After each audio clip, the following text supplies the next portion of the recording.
কথা রেখেছেন মুক্তাগাছার মেয়র ও প্রশাসন। কয়েকদিনের মধ্যে দেখালেন চমক। মুক্তাগাছা রোডের ডিভাইডার যেন মরণ ফাঁদ, এই শিরোনামে এটিভিতে সংবাদ প্রকাশ হওয়ার পর প্রশাসনের নজরে আসলে ঠিক কয়েকদিনের ভেতরে যথাযথ ব্যবস্থা গ্রহণ করেন মুক্তাগাছার প্রশাসন। প্রতিদিনই নিয়ম করে যানবাহনের যাত্রীদের ও পথযাত্রীদের পড়তে হতো বিপাকে, আহত হয়েছিল অনেকেই। এমন সংবাদ এটিভির কাছে আসলে বাস্তব চিত্র তুলে ধরা হয়। সাধারণ পথযাত্রীদের কাছে এটা একটা দুর্গম ও ঝুঁকিপূর্ণ রাস্তা ছিল। এটিভির মাধ্যমে জানতে পেরে সাথে সাথেই দ্রুত ব্যবস্থা গ্রহণ করেন মেয়র ও প্রশাসন। আনন্দিত যানবাহন চালক এবং পথযাত্রীরা। কিছুদিন আগে এটিভি নিউজ বাংলার একটি প্রতিবেদনে উঠে আসে যানবাহন চালকদের দুর্ভোগের চিত্র। নাপিতখোলা থেকে পৌরসভার দ্বিতীয় গেট পর্যন্ত যানবাহনের ভোগান্তি দূর করার জন্য বসানো ডিভাইডার পরিণত হয়েছিল মরণ ফাঁদে। সমস্যার কথা জানতে পেরে বিষয়টির সাথে সাথেই খুব গুরুত্বের সাথে জনদুর্ভোগ কমাতে সাধারণ মানুষের নিরাপত্তার কথা ভেবে ব্যবস্থা নেওয়ার আশ্বাস দিয়েছিলেন মুক্তাগাছার উপজেলা নির্বাহী কর্মকর্তা, মেয়র এবং মানবিক ওসি। মুক্তাগাছার স্থানীয় বাসিন্দা ও আওয়ামী লীগ নেতা মোহাম্মদ তারেক ধন্যবাদ জ্ঞাপন করেছেন ইউএনও ও ওসির প্রতি।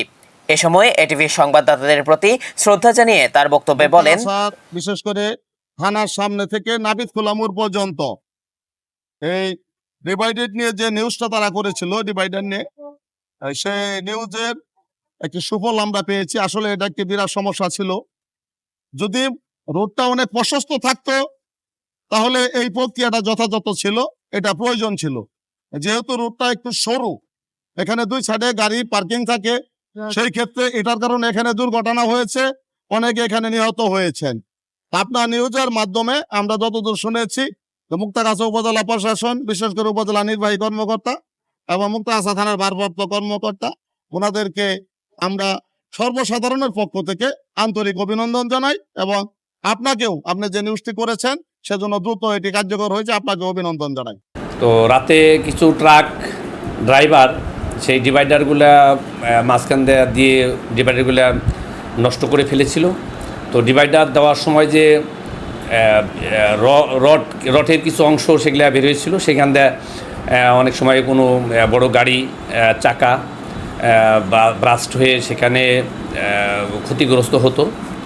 অপরদিকে ছোটো ছোটো গাড়িগুলাও ওই দিক দিয়ে যেতে ওই রোডের সাথে বেজে অ্যাক্সিডেন্টে কবলিত হতো। এটা আমি আপনাদের মাধ্যমে বা বিভিন্ন মাধ্যমে জানতে পেরে তাৎক্ষণিক আমাদের ইউনো সাহেব আছেন, উনি অনেক দক্ষ মানুষ এবং খুবই বিচক্ষণ একজন মানুষ, এবং আমাদের সম্মানিত মেয়র সাহেব, ওনারকে অবগতি করেছি। তাৎক্ষণিক সেটারে নিরসন করা হয়েছে। এখন অন্তত মানুষ এর থেকে দুর্ভোগ পোহাবেন আর কি। তো এই জন্য আপনারা প্রথম, আমি মনে করি যে আপনাদের মাধ্যমেই আমি জেনেছি, এই জন্য তাড়াতাড়ি সেটা নিরসন করা সম্ভব হয়েছে। আপনাদেরকে অনেক ধন্যবাদ। আসসালামু আলাইকুম।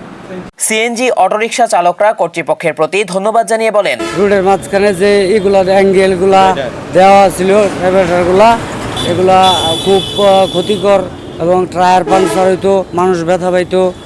এটা আসলে উদ্যোগটা ভালো, যা তো অ্যাঙ্গেলটা এখন নাই। নাট বল্টুগুলা এখন আগে চেক করে কেটে ফেলেছে, এখন কোনো আর টায়ারও পাংচার হয় না, মানুষের জন্য ব্যথা পাচ্ছে না। এটা আসলেই ধন্যবাদ। আমি অতি মহোদয় এবং টিউনো সাহেবকে খুব আন্তরিক শুভেচ্ছা জানাই, খুব ধন্যবাদ জানাই। এবং জনগণের খুব সমস্যা হতো, এই আইল্যান্ড সরানোতে আমাদের খুব ভালো হয়েছে সবার জন্য। এখানে ওসি সাহেবকে আমাদের আন্তরিক ধন্যবাদ জানাই, আর টিউনো সাহেবকে। খোলার পরে ভালো হয়েছে। এমনি চাকার যে থাকা পাঞ্চার থাকা সমস্যা হইতো, এখন ভালো হয়েছে। আর মেয়রের ধন্যবাদ দিলাম যে কাজটা করে দিছে।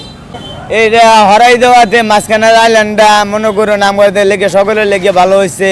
তারপরে মনে করুন চাকা মাকাগুলি পাঞ্চার হইতেছে না, তারপরে মনে করুন দুর্ঘটনা সহজে ঘটতেছে না। না হলে এটির লেগে মাঝখানে দুর্ঘটনা ঘটছে। ওই রড বাজ্যা চাক্কা টায়ারের দিয়ে কানা হয়ে যা, চাক্কা লেগে হয়ে যায়। আমরা একটা মিস্ত্রির অনু গেলে আঙ্গর 100 টাকা লাগে, 200 টাকা লাগে, টায়ারটা বাদ দেওয়ার লাগে 600 টাকা আমার টায়ারটা বাদ দেওয়ার লাগে। আমরা আসলে কয়টা উপার্জন করি, না এতে তাতে সকলের লেগে ভালো হয়েছে।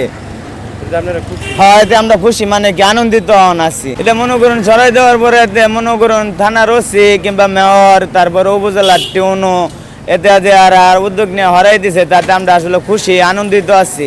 মেয়র বিল্লাল হোসেন সরকার কথা রেখেছেন, বলেছিলেন দ্রুত নগরবাসী ও যানবাহন চালকরা এর ফলাফল দেখতে পারবেন। এটিভির মাধ্যমে ডিভাইডারের মরণ ফাঁদ সম্পর্কে জানতে পেরে এবং দ্রুত বিষয়টি আমলে আনায় স্বস্তির নিঃশ্বাস ফেলেছেন যানবাহন চালকরা।